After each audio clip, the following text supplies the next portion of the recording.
expressão sangue de Cristo, cruz de Cristo é uma referência direta à morte de Jesus Cristo. Nós sabemos que Jesus ressuscitou, e como bem foi dito nessa noite, lido também na palavra, o que nos alegra é estarmos reunidos aqui nessa noite, é porque Jesus está conosco. Os irmãos não vieram aqui para ver uns aos outros, nós viemos aqui para servir, para adorar a Jesus. Jesus está nesse lugar.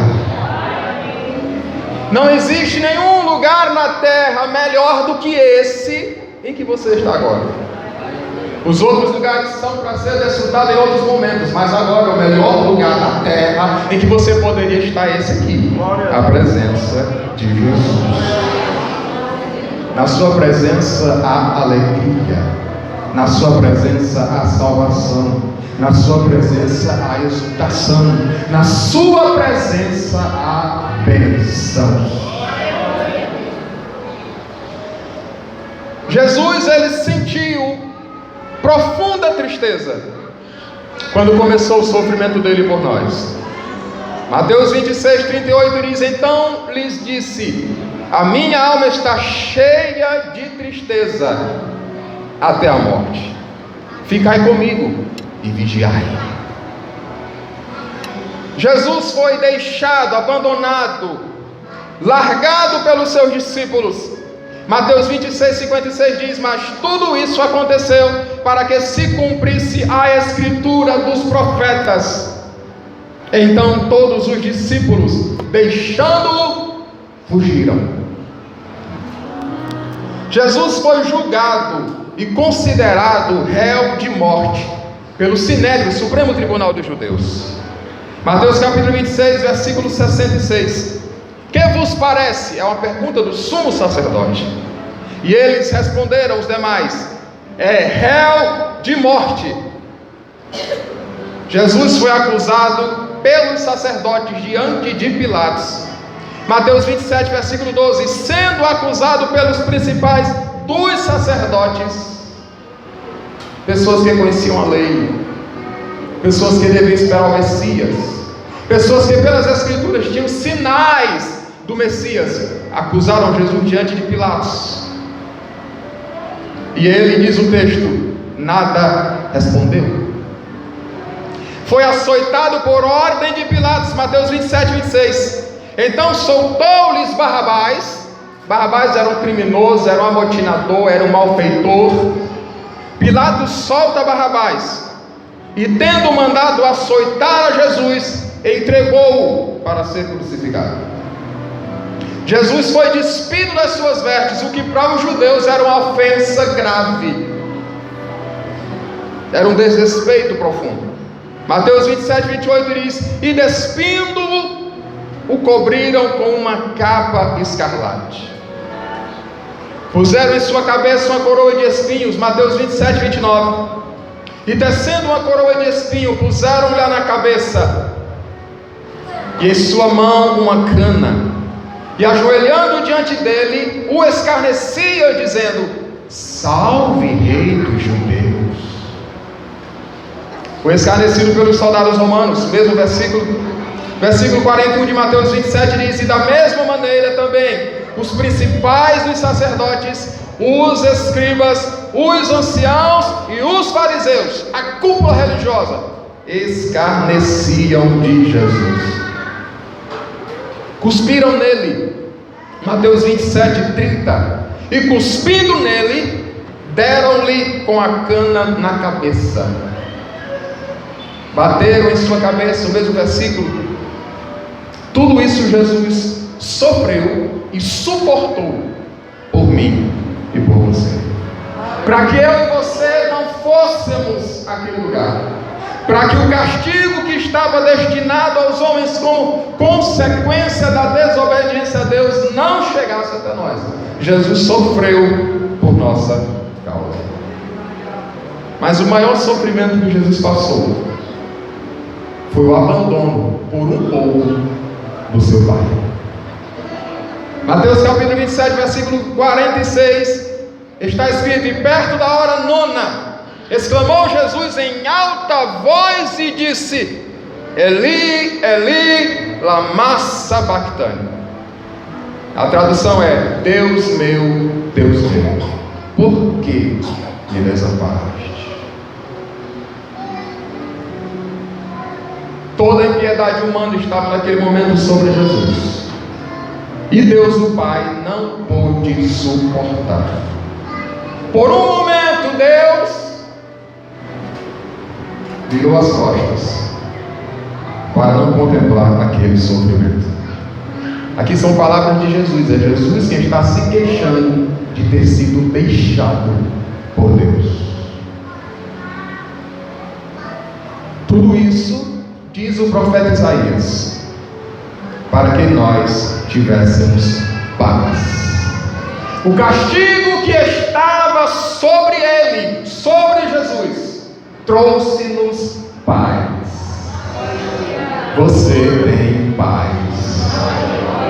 No seu interior reina uma paz. E eu dizia domingo passado em uma congregação, na ministração, a nossa paz não é simplesmente um sentimento ou uma palavra. A nossa paz tem nome. Ela é uma pessoa: Jesus Cristo.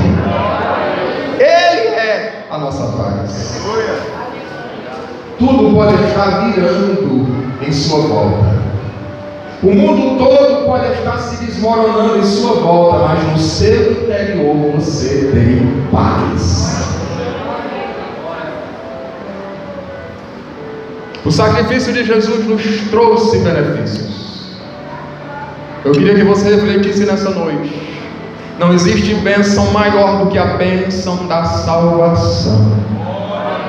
Não existe milagre maior do que receber o perdão dos pecados da parte de Deus. O primeiro benefício que eu quero citar aqui para os irmãos é o resgate da alma. O apóstolo Pedro afirma no texto em que lemos no versículo 18: fostes resgatados. A expressão resgatar se refere a alguém que está em cativeiro, mantido preso por sequestradores. E quando essa pessoa sai de lá, disse que ela foi resgatada, ela foi libertada, ela foi remida, ela foi redimida do cativeiro. Jesus não somente nos tirou do lugar do cativeiro, mas também pagou o preço pelo nosso resgate. Colossenses capítulo 1, versículos 13 e 14. A Bíblia diz que Deus nos tirou do império das trevas e nos transportou para o reino do Filho do seu amor. Nós estávamos debaixo do império das trevas. Quem dominava nossa alma era o diabo. E o pecado estava nos conduzindo para o inferno. Mas Jesus nos transportou de lá. E agora nós estamos no reino do Filho, do amor de Deus. E o versículo 14 diz: em quem temos a redenção, a saber, a remissão dos nossos pecados. Mas Jesus também pagou o preço do resgate. Colossenses capítulo 2, versículo 14. A Bíblia diz que Jesus pegou a cédula que era contra nós, porque nos seus mandamentos haviam coisas contra nós. Os seus mandamentos eram contrários a nós e nós contrários aos seus mandamentos. Mas ele pegou esta cédula e cravou onde, irmãos? Na cruz. E triunfou sobre principados e potestades. E a Bíblia diz no versículo 13 que ele fez isso quando ainda estávamos em nossos pecados. Jesus nos tirou do lugar do cativeiro e também pagou o preço pelo resgate da nossa alma. A sua alma é livre. A nossa alma é livre. Se você olhar em volta, tem muita gente presa nos vícios, presa nos maus costumes, presa na idolatria, presa nos crimes. Um homossexual disse, e eu estava presente quando ele falou. Um outro perguntou: rapaz, tu gosta dessa vida? E o homossexual trabalha na empresa com a gente. Ele disse: fulano, você acha que eu tenho prazer nessa vida? Você acha que eu queria ser assim? Só, amados, que certas práticas condicionam as pessoas. E Jesus, usando outras palavras, diz: o pecado aprisiona, acorrenta, amarra, escraviza.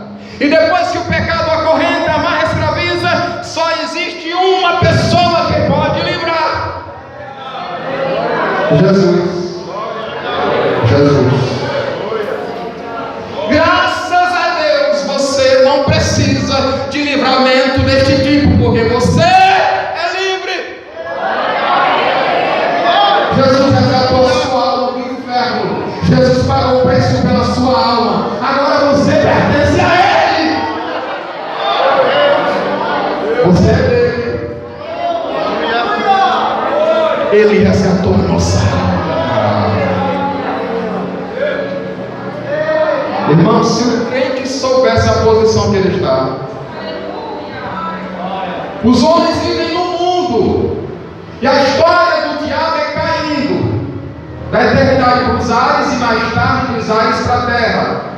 Mas o crente, ele foi posto como homem quando Deus criou na terra. Mas a Bíblia diz que nós que cremos em Jesus não estamos mais na terra, nós estamos nas regiões celestiais.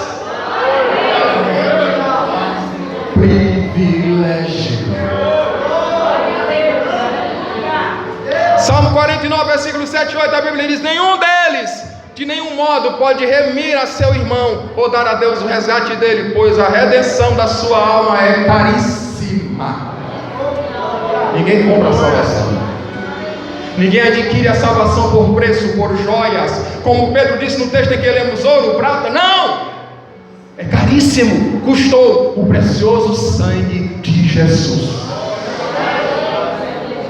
Nós estamos aqui nessa noite para celebrar este sacrifício, para lembrar que Ele morreu por nós e para dizermos a Ele em glorificação: obrigado, Jesus, valeu a pena, minha alma está livre. Segundo benefício, a purificação dos nossos pecados. João capítulo 1, versículo 29, João está batizando e Jesus vem na direção dele, tem uma multidão ouvindo João, e João aponta para Jesus e diz: eis o Cordeiro de Deus que tira o pecado do mundo. Nós portugueses, brasileiros, precisamos estudar o texto para entender, mas os judeus sabiam muito bem cada palavra que João Batista estava dizendo. Ele estava se referindo também ao culto levítico, culto praticado no Antigo Testamento. O homem pecava e, querendo ele se arrepender, tinha que levar um animal e sacrificar. Era o cordeiro do homem, apresentado pelo homem. E as Escrituras dizem que aquele sacrifício não tirava, cobria os pecados, cobria. Mas Jesus não é o cordeiro do homem, é o cordeiro de Deus. Jesus, ele não cobre os pecados, ele tira os pecados. E o seu sacrifício é eterno, feito uma vez, é válido eternamente. Jesus é o Cordeiro de Deus que tira o pecado do mundo. E se você já crê nesse Cordeiro, os seus pecados foram purificados. Oh, glória a Deus. 1 João capítulo 1, versículo 7. Se andarmos na luz, como Ele na luz está, temos comunhão uns com os outros. É por isso que estamos aqui reunidos, mantendo comunhão uns com os outros, porque primeiramente temos comunhão com Ele. E o sangue de Jesus Cristo, seu Filho, nos purifica de todo pecado. O crente não pode deixar de se congregar, não pode deixar de estar em comunhão com seus irmãos, porque é nesta comunhão que a santificação também se faz perceber. Ele purificou os nossos pecados. Apocalipse capítulo 22, versículo 14. Bem-aventurados aqueles que lavam as suas vestiduras no sangue do Cordeiro, para que tenham direito à árvore da vida e possam entrar na cidade pelas portas. Uma coisa me chamou a atenção nesse versículo, irmãos. O verbo lavar, na forma como está aqui, lavam. O evangelista João não está dizendo lavaram algo no passado ou uma ação simplesmente concluída. Nem está dizendo lavarão, ele está dizendo lavam. Bem-aventurados que lavam, bem-aventurados os que lavam as suas vestes no sangue do Cordeiro. É uma ação diária e contínua. Lavam as suas vestes no sangue do Cordeiro. As vestes fala de obras, ações, atitudes. Porque se você ler Apocalipse capítulo 19, versículo 8, a Bíblia faz menção da igreja reunida em torno de Cristo, e aí o texto diz: e foi concedida a ela que é a igreja, que se vista de linho fino, puro e resplandecente, porque as vestes são as obras dela. Olha para cá. As vestes é algo que está visível, todo mundo vê. Logo, tudo aquilo que eu faço, que eu pratico, precisa estar purificado pelo sangue de Jesus. Aqui fala daqueles que através do sacrifício de Jesus, olhando e considerando o que ele fez, mantém justiça, pureza e retidão nas suas obras. Lavam todos os dias, irmãos. Precisamos lavar as nossas vestes. Todos os dias precisamos lavar as nossas vestes no sangue do Cordeiro, para que tenham direito à árvore da vida, símbolo da vida eterna, e possam entrar na cidade pelas portas. A Nova Jerusalém, a cidade eterna, a capital da eternidade, preparada para todos os que creram no sacrifício de Jesus. Eu disse uma vez aqui os homens brigam por ouro, por joias, por coisas preciosas, mas lá nós iremos pisar em ruas de ouro.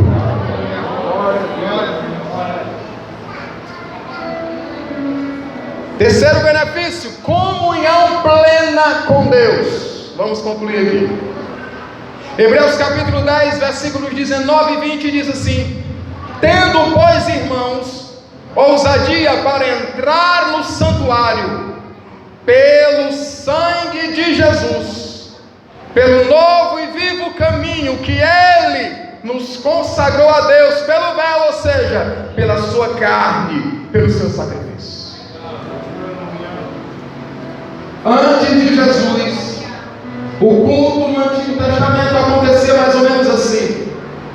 A multidão de israelitas ficava fora do tabernáculo ou do templo, daquele portão para fora. Ninguém entrava nesse recinto.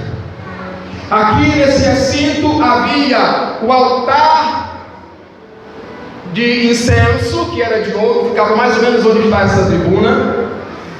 Deste lado ficava o castiçal de ouro, e deste outro lado a mesa dos pães.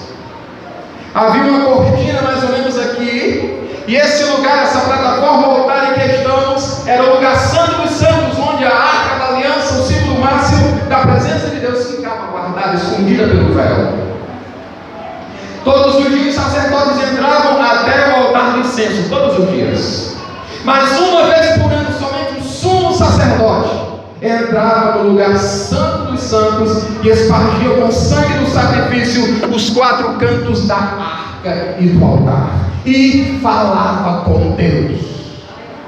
Deus se manifestava no propiciatório, na tampa da arca, e falava com o sumo sacerdote.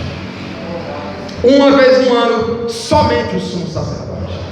Depois que ele realizava aquele ato, aquele culto, ele saía da porta do tabernáculo ou do templo e dizia para o povo: Deus recebeu o nosso culto, e abençoava o povo com a bênção lá de Números capítulo 6, e então todo o povo festejava, louvava, adorava, comia. porque Deus havia recebido o culto. Jesus, ele abriu o caminho e nos deu acesso e comunhão direta com Deus. Não precisamos de mediadores. Você fala direto com Deus, eu falo direto com Deus. Nós podemos entrar direto na sala do trono através da fé. Nós temos acesso porque Jesus abriu o caminho. Quando Jesus diz em João capítulo 6, capítulo 14, versículo 6, eu sou o caminho, a verdade e a vida. Uma aplicação é que os judeus colocaram o nome da primeira cortina lá fora de caminho. A segunda cortina que dava acesso ao tabernáculo era a verdade. E a terceira cortina era a vida. Jesus estava dizendo: eu sou o caminho, a verdade e a vida. O caminho para Deus está aberto. Você tem livre acesso à presença íntima de Deus. Mas isso só foi possível por causa do sacrifício de Jesus. No momento em que Jesus está pendurado na cruz, que ele dá o brado e entrega o seu espírito, uma das coisas que aconteceu no templo lá em Jerusalém foi este véu se rasgar. Um véu que tinha largura de aproximadamente um punho de largura. Precisava duas juntas de bois, um puxando de um lado e uma do outro para rasgar. Sozinho, sem ninguém tocar, o véu se rasgou de alto a baixo. Mas o sinal de que o caminho para Deus está aberto através de Jesus.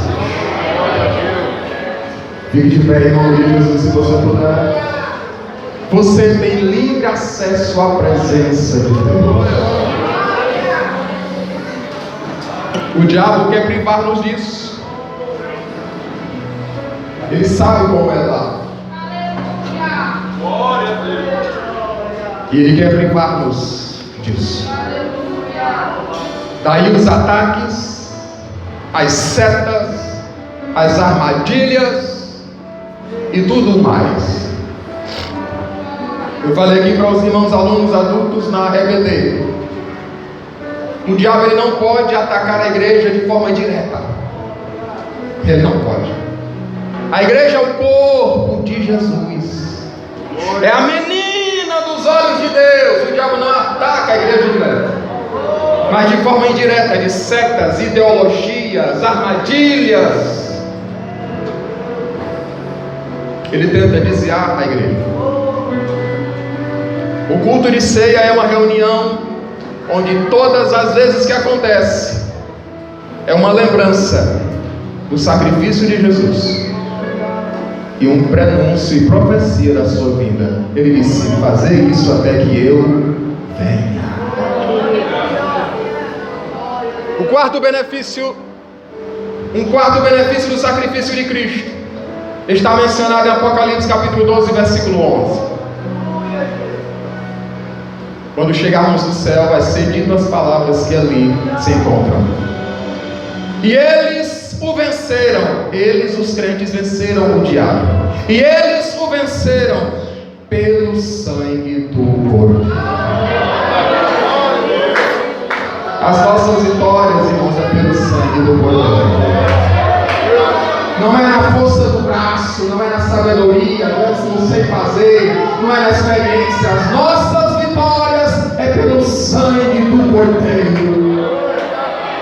E a maior dessas vitórias é a salvação da nossa alma, o resgate da nossa alma, a purificação dos nossos pecados, a intimidade que podemos manter com Deus.